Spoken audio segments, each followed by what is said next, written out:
What's going on, everybody? Welcome to Boompa World, where we are starting our first ever series retrospective. Yup. With SNES Online, I think I want to dip my toes deeper into the Donkey Kong Country series, starting from its roots. I actually have the original SNES game. I got it like freshman year of high school with this like retro duo console or something. And I also got Zombies Ate My Neighbors when I was trying to like get into retro games and game collecting. That kind of hobby that I kind of fell off on. But I myself could not beat Donkey Kong Country as a young soldier, a young gamer. And although I did beat one of the newer ones, I think the one on the 3DS, I still feel pretty new and unimpressioned to the Donkey Kong Country series. I mean, without further ado, let's get this retrospective going. What's going on, Donkey Kong Country? What's happening? Before we get in this video, if you guys want to like and subscribe, that would be cool. Our hero, Donkey Kong, was done dirty. We wake up and see our kilos, our beloved bananas, they've been stolen, and we took that personally. So now we got to run through the jungle, basically destroying this entire army and retrieving our stolen goods. Donkey Kong Country is a very stylized game through today's lens, but they were going for realism back in 1994 with their nifty pre-rendered graphics, which basically means they made everything with 3D models and then converted them to 2D to work on like the SNES. This isn't Did You Know Gaming. We here at Boompa World are here for the vibes, not the trivia. This game is known for its vibe, from its music to its ambiences to its aesthetics. Come on, man. This game will take you on an actual adventure. It feels like a breathable world too. Like as you move, you actually pretty much see the world unfold in front of you. Like the overworld isn't just like a bunch of levels just placed everywhere, which is more than can be said pretty much to like the vast majority of 2D platformers like even today. Like even the story is pretty realistic. Big Monkey Man wants banana. The style is really rugged. It really owns in on that like nature vibe the game has. Like the first level introduces like many of the main concepts. You control Donkey and Diddy Kong. They basically work as like 2 hits for your health. One or the other comes in a barrel, which can also be thrown to kill enemies, which is a staple for old Donkey, old DK. Every level there's also 4 Kong letters for every level that grants you an extra life anytime you find them all, and it also contributes to 100%ing the game. I found it more fun than like the majority of things like star coins and like Mario, but I never really felt really obliged to track them down. They're kind of just easier to find. But from the first world, each level was a different color palette, really reflecting different parts of the forest at differing times of the day. It was really pretty and almost felt like a nature photography like subreddit. The level themes are all different, but they all remain cohesive and connected in the overworld. And then also in the overworld, there's Cranky Kong. He'll give you some cool secret advice and tips in his rocking chair, calling you a whippersnapper. Talking about back in my day with some BS. I guess it adds to the game's charm. But continuing on, we make it through a cave in game and in the overworld, but this is when I realized this game just isn't for babies. This is like a real certified platformer. It really isn't easy at all. I like how it feels like a journey though. It's like cream of the crop, damn it. But we hit the water level, and you know the music. It's like that one SpongeBob meme. And I even like riding all the animals. But Funky Kong is also this fire character who I remember fondly actually from Mario Baseball on the Wii. He was just like a goat, and he had like a surfboard bat. But in this game, this is where he's introduced. He's kind of like a fast travel for the game. He's got this little cute plane barrel. And our other relative, I'm assuming, is Candy. She's kind of a baddie though. I forget I said that. But she is where we save. After our first boss battle, we get a few bananas back. We had to beat this naked mole rat thing. There is more evil afoot, more bananas to retrieve, and I climb up this Donkey Kong Country. My hands get a little sweaty when I play this game. The difficult levels and more breathing world really got me into this game though. And I know I'm like 20 years late and everything, just forget about it. But damn, like each level has its own colors, like it gives off its own feeling. Like there's like murky red caves, there's like some other caves, like the dull mine shafts. There's like bright grasslands and then like the same grasslands, but there's a storm. There's sunrise over treetops. It's just been really enjoyable. And the game controls really well too. You jump, run, and roll on enemies to traverse the level. The hitboxes do not feel perfect though, and you kind of may feel like a little bull in a china shoppy, especially when you play with Donkey Kong. But it doesn't really interfere with the game. There were also fun level gimmicks like the rope swing, mid-air barrels, like riding a fish, the stop and go station whole level, and that's just within like the first world. The Minecraft desert temple levels slap too. But why do these overworlds look like borderline Bob Ross paintings or like missed on the PC? They're like grand. I'm impressed. This game is just pretty relaxing despite the difficulty due to like its like really clear artistic vision. The first two bosses were like dummy easy though. Even though like the levels and the difficulty ramps up, boss battles kind of were like a mixed bag. But as the game pretty much goes on, it gets harder. You appreciate your mid-air control a lot more because you need that extra precision for landing. And sometimes this game asks a lot from your fat gamer fingers. This level with the actively setting sun was pretty cool too. There's so much to just rave about. This game was delicately crafted. I feel like the corniest thing I can say about this game is the simple fact it makes like the danger and like scary things from nature look like cool and interesting, or like I want to interact with them. It's like the real world but in its own style. Oh yeah, but this next big B boss is not playing around. He wanted to smoke bad. I don't know what these people wanted with our bananas. I don't know what this bee is about to do with it. Don't you just eat like pollen?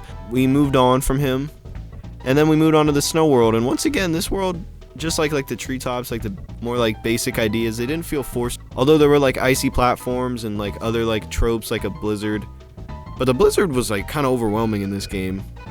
If I was in like 1994 though, I'd be like, whoa, this is cinematic. This is like Uncharted type stuff. Same with these like shimmering crystals. They look kind of cool. They remind me of these like National Geographic crystal sets that like I wanted one time as a kid, but then I never got them, and I'm kind of glad because they look kind of boring. Oh, this octopus chase level was stressful. It had my heart beating, feeling like Mr. Krabs. And then this boss in this world was just the first boss, but injected with substance. I don't know. He was tripping. But after this, we made it to Kremkrock Industries, and it felt like I was like getting close to the end of the game. I couldn't tell though. But I've never heard of the word Kremkrock Industries in my entire life as like a Nintendo fan. Donkey Kong Country left me here with my ass getting handed to me, and I mean that happened throughout the game, but it kind of feels like a 2D version of Crash Bandicoot, like in a way, with like a way big emphasis on the environment. And especially once we get to like industrial areas, the nature surrounding it is like dead and gross looking and polluted looking. I thought that was cool, simple, and appreciated touch. These next few levels are really hard, and they revolve around like central gimmicks. I honestly like them, but some moments are just mad hard, and I'm just bad at this game, so I kind of was getting kind of grumpy at this point. But I gotta say, this game is just not overrated. The music hits different. David Wise or whoever was going crazy on the keys. The controls are smooth. Despite some hitboxes being weird, let's be honest, the graphics are probably the best the SNES has to offer, or one of the best from what I've seen. This is a banger. I think it's better than Super Mario World maybe, or at least close. It's a man's game though. It's gonna smack your ass. You know, like those pictures trying to be cool and playing the game in the dark with like snacks. I kind of felt like that when I was playing it with my day off work, like in the middle of the day with all the lights off. It felt like a warm hug, fresh from 1994. Cranky Kong telling me I wouldn't last a second in older games. He's just a good parody of an old man. Even from 1994, it's still relatable, just annoying. Shut the hell up, old man. All the weird little Kongs just make the world feel more worth saving and kind of just more goofy and interesting. Oh, and this level is called Blackout Basement. Hey, sounds like a party in high school. I might take that out. I might leave it in just because it's really bad, and I'm like recognizing it, so it's not that bad. But these car levels were infamous growing up. But I don't know. I feel like they weren't hitting as hard as I remember. Like all these other levels were kind of harder. Random to add in, but I think at one point me or a friend had this game for Game Boy Color because I remember having a yellow cartridge. Pretty crazy they kind of made these graphics work on there. Anyway, that's just random. But we moved deep into the caverns, and I was honestly surprised this game was still going on after the Kremkrock Industries. That kind of felt like the last world, but now we're in a cave. Huh. But yeah, those little spinny spiky things were pretty annoying too. I lost a lot of lives in the poisonous water levels. For some reason, I can't tell if this cave is the final world or not. It doesn't have like a crazy build up really. The repeating boss at the end too is kind of weird. The barrel boss was kind of unique though, and it looked threatening, but damn. There's a dead PewDiePie joke with the barrel. The cavern world left a little bit to be desired for me. The gimmicks were cool, the levels were hard, but I got a little tired of like the cave background. I know we're in a cave, but I'm still gonna complain. And it felt like it could have had a bit more variety, like different colors of caves. I don't know. Like ice. I don't know. The game took me kind of a while to beat, though, if I'm being honest, days wise, because in one or two instances I would just be like play like trash, and I just want to relax my baby brain with some Animal Crossing to wind down or something of that nature. It's not like I ever raged at this game or felt like the game was unfair or uncalled for either, or like too hard. Things just came at you fast, and like decisions need to be made quick and smart, and sometimes I just didn't feel like getting my reflexes tested. But the world surrounding the game will keep you wanting to see more, and after the caves I felt nervous that I had seen most of the variety, and I really couldn't tell where the game would take me from after Necky's Revenge. I was like, come on, man. The boss battles were always like a short, almost fun break from the levels, because they weren't brain dead, but they didn't really come up to the par as like how fun the levels. They weren't the same right hook and teabag combo. Like, I wasn't getting beat by every level, but like the bosses weren't that hard. They were kind of lame, if I'm being honest. Right after this level, we get sent right to the boat, and now you know what's going on. We're about to fight King K. Rool. This is the final boss, baby. Spoilers for the 1994 game. Donkey Kong Country is looming in the background. We are on the boat. We are doing this for Funky Kong, bruh. And okay, that was pretty easy. It's over. Psych! That's the original "this game ain't over yet" boner killer type stuff that's now basically a trope, kinda. Not sure, and I don't feel like looking up, but yeah. This fight took quite a few lives from me. I don't feel proud to admit that, but it was a really good challenge to wrap up the game, and the level and setup was pretty cool. King K. Rool goes down, we retrieve Banana, and the credits is like a staged in Donkey Kong's house, and like shows all the enemies and people we just saw.